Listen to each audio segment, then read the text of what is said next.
do believe in a country for everyone, a country that provides for the poor, works for working families, makes sense for the middle class, stands up for senior citizens, innovates in the inner city, strengthens suburban communities, helps out the heartland, and revitalizes rural America. We believe in a country with liberty and justice for all, equal protection under the law, free and fair elections, and yes, we believe in a country with the peaceful transfer of power. I want to talk about the new Democratic leader, Hakeem Jeffries. There's a reason why he was chosen unanimously. It didn't take 15 votes. It only took one. Before I proceed any further, let me begin by acknowledging the distinguished gentle lady from the great state of California, the iconic, the heroic, the legendary Speaker Emerita, Nancy D'Alessandro Pelosi.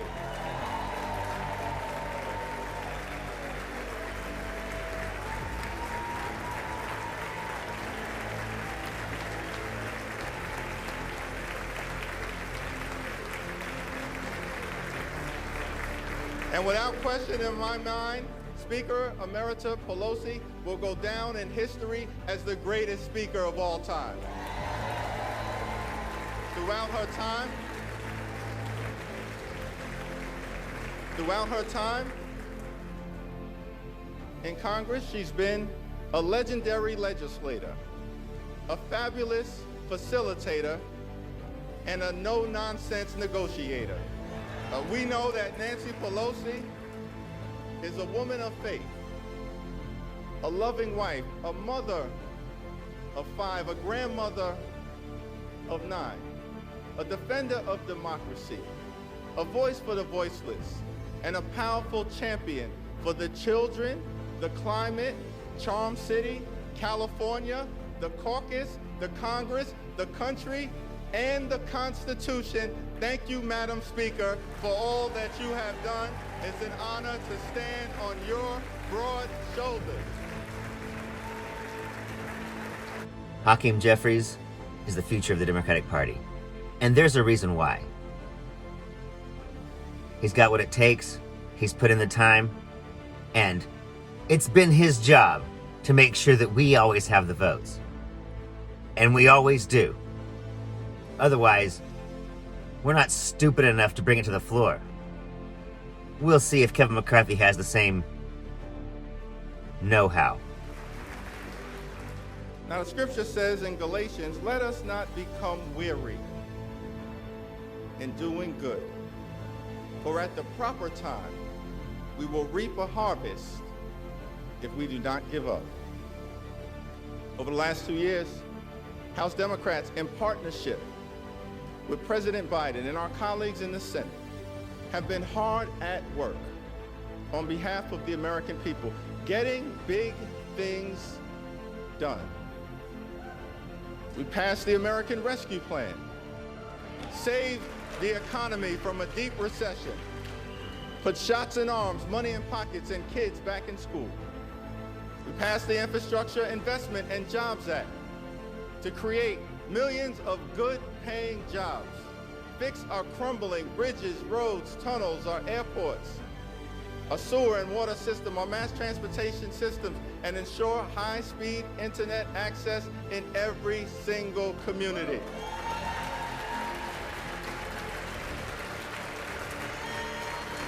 We passed gun safety legislation for the first time in 30 years that will save lives and make our communities safer.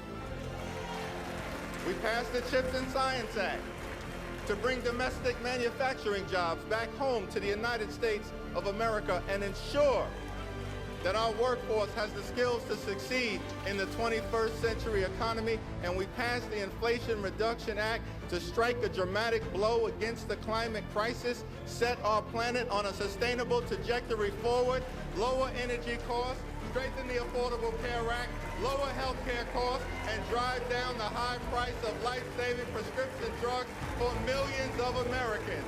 It was one of the most consequential Congresses in American history. President Biden gets the job done, and the D in Democrat stands for deliver.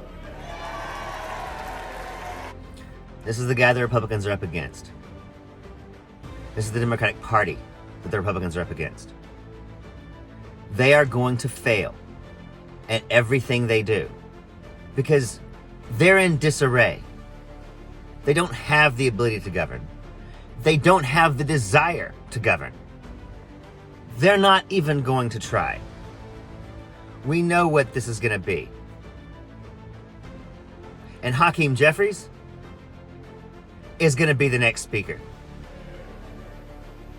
On this first day, I do not pretend to answer that question on behalf of my colleagues on the other side of the aisle.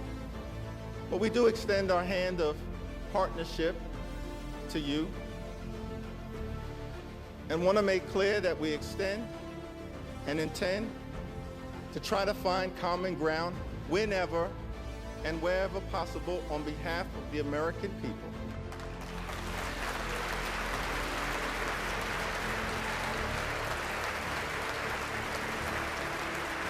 Not as Democrats, not as Republicans, not as independents, but as Americans. But I also want to make clear that we will never compromise our principles.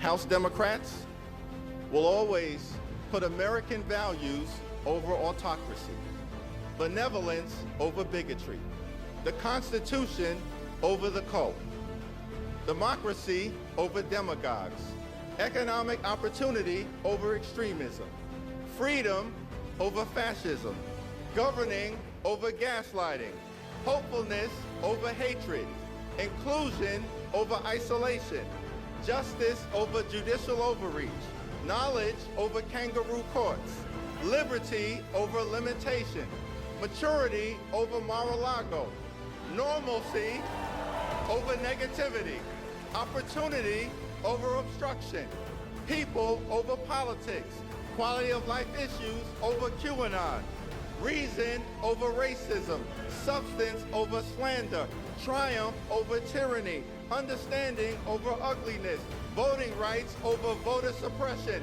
working families over the well-connected, xenial over xenophobia, yes we can over you can't do it, and zealous representation over zero-sum confrontation. We will always do the right thing by the American people. So let us not grow weary of doing good, for the American people will reap the benefit of the harvest if we do not give up. God bless you, God bless the House, and God bless the United States of America. Suddenly the Republicans might not be much for hyperbole. But they know, what do they call it? Well-spoken black man when they see him, and it scares the hell out of them. I'm Zachariah, Lone Star Liberal. Y'all take it easy.